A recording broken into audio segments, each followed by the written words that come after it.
Are robots the next answer to a pandemic? That question and more on Korea Technology Weekly. Hi, I'm Dr. J.R. Reagan, and this is Korea Technology Weekly. In this episode, we'll be discussing robotics and their increasingly important role in the hospitality, commercial, and healthcare sectors. Korea has long been at the forefront of the robotics industry.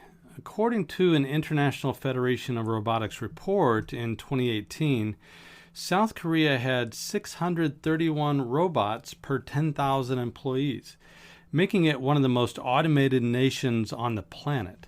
This comfort with automation and AI is one of the reasons that Korea has, by many accounts, handled the pandemic as one of the best countries in the world.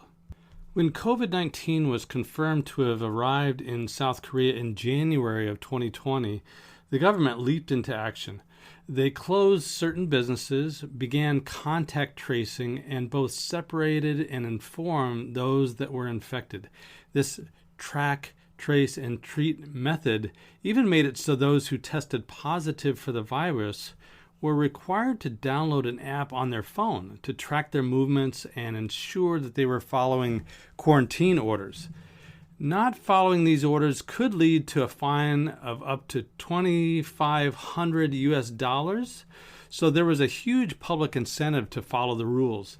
This government-sanctioned and tech-focused approach allowed Korea to keep their numbers relatively low versus the rest of the world, such as the U.S. and other countries.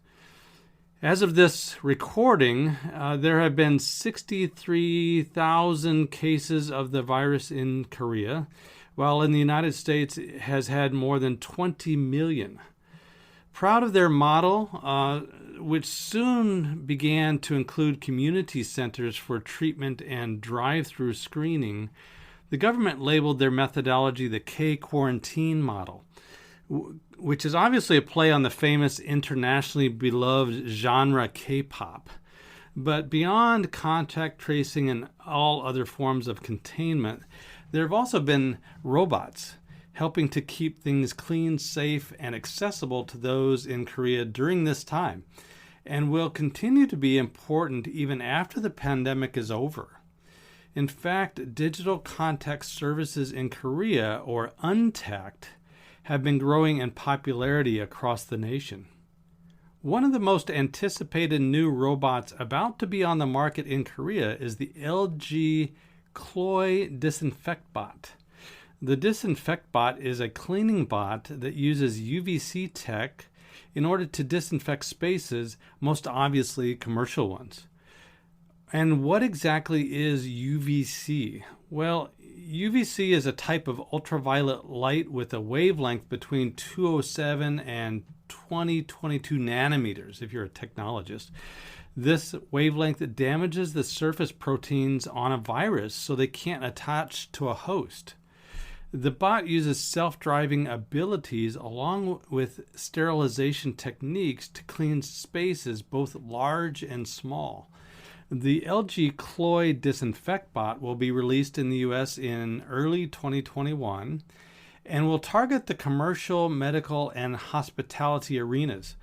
Stay tuned to CES in 2021 in order to learn more, but according to press releases, it looks like this robot can sterilize the touchable surface of an average-sized room in about 15 to 30 minutes.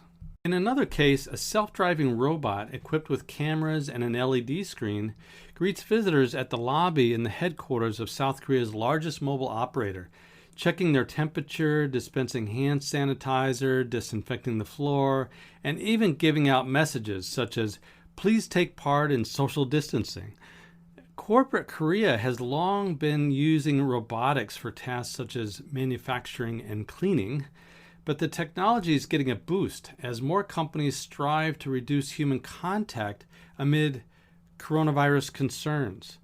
Having largely managed to contain the pandemic that infected so many people in South Korea and around the world, South Korea is transitioning from intensive social distancing towards what the government calls distancing in daily life. This is the non-contact or uncontact theme that is coming up so much here in South Korea. In one office setting example, a robot developed jointly by SK Telecom and Omron Electronics Korea, an industrial automation provider, transmits data to its server in real time, powered by the telecom 5G technology.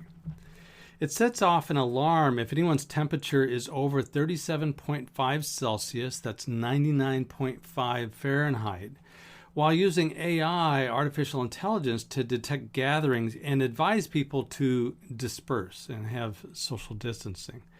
Those not wearing a mask will be reminded to put one on. The robot helps minimize this people-to-people contact and reduce time that's taken for temperature checks at the entrance. And the AI technology raises accuracy. So the robotics then is being used in much different ways than it had been foreseen in manufacturing settings in the beginning. Armed with ultraviolet lamps and 2 disinfectant sprayers, the robot can disinfect 99% of 33 square meters. That's about 355 square feet of surface area in 10 minutes. The developers added a function to hide faces mirrored in the screen to protect people's privacy. Another instrumental part of keeping the status quo during the pandemic are robots in warehouses that allow for the shipping of goods. Korea has Coupang, is their version of Amazon, whose rocket delivery service can deliver over 5 million goods the same day or overnight. It's part of the culture here to have everything delivered no matter what it is, food or electronics, anything that you can see online can be delivered same day or overnight.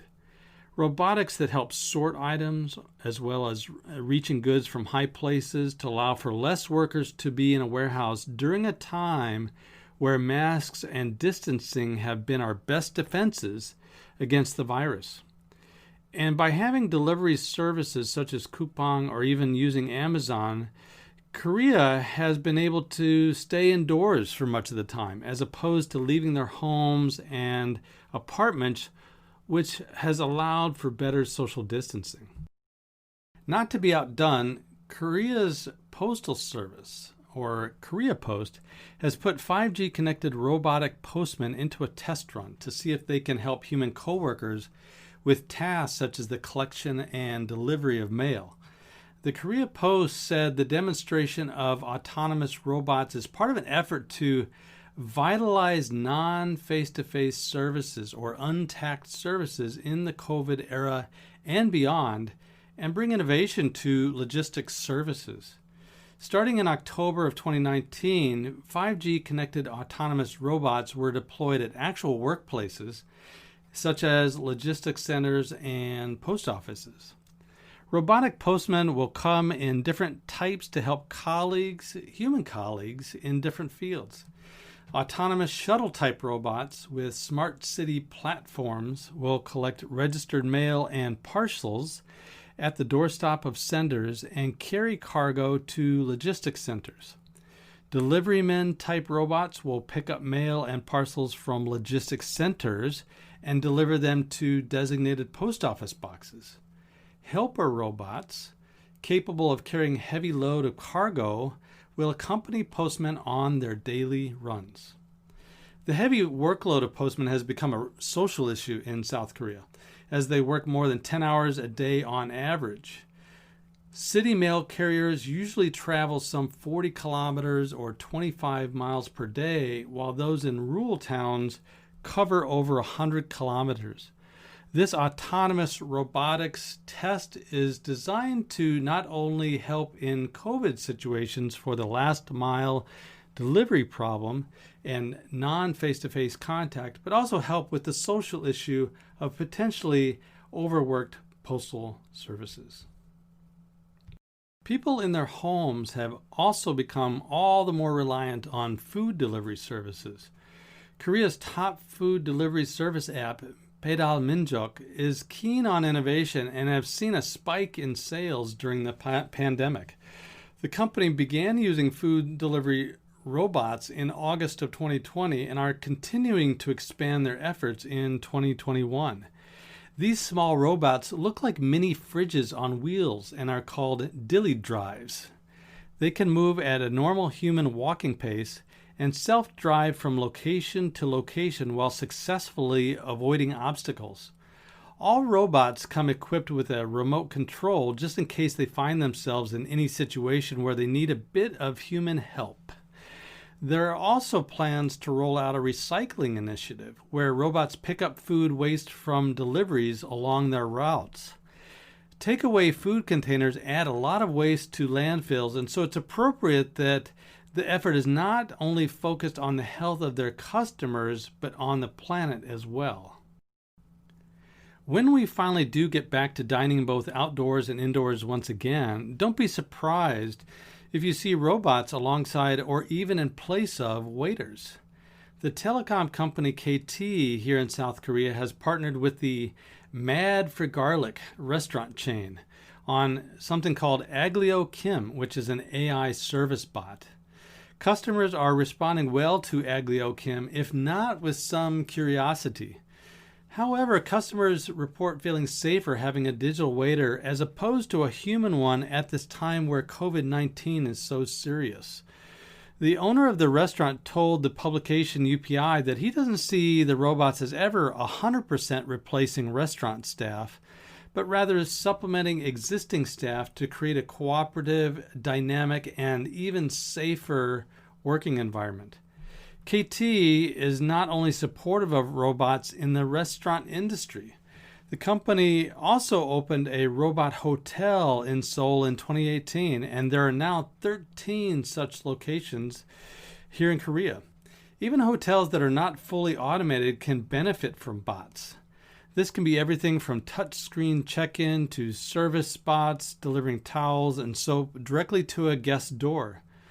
While right now this is great for lowering the risk inherent with human interaction, as time goes on, post-pandemic, robots are still going to prove quite useful. Using automated hospitality workers make it so human workers can focus more on human-to-human interaction as opposed to being distracted by simple tasks, giving the hospitality industry the ability to be even more human. That's all for this week's show. Follow me on Twitter or LinkedIn at Idea Explorer or my website ideaexplorer.com. Feel free to leave comments or suggestions about the show and tune in next week for more news and trends about Korea technology.